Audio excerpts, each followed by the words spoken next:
3, 2, 1, los! Plop. Plop. Plop. Plop. Plop. Plop. Plop. Plop! Delicious. In storytelling, the crescendo is one of the key principles that is really useful to know about. Crescendo means that a situation gets more intense and more intense and more intense until it explodes, until it gets to its very limits.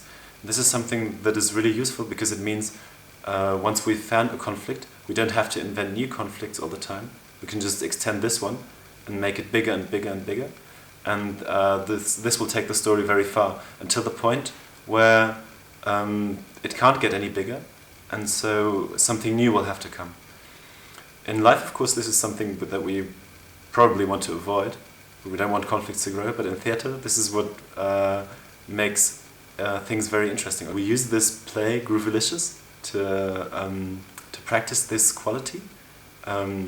Especially also for the actor's skill, of course, to go very far in his body and go very far in his voice. Fa. Fa.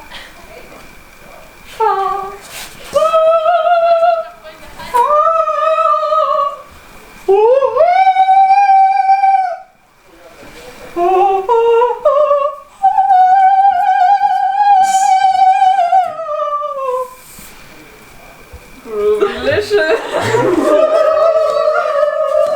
Someone starts with an impulse, his voice and movement just something more like boop. And the next person takes it further to go boop, and then boop, boop, boop, boop, and it goes to the very limits.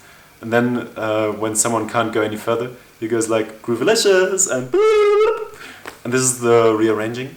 And afterwards a new system starts, and we can use this in storytelling to see, okay, maybe we tried this kind of society, or we tried this kind of interaction with one another, and now we realize this isn't helping us to get anywhere, so we need something new. And then a new thing starts. This also doesn't take us anywhere, and then we need something new again, and so on.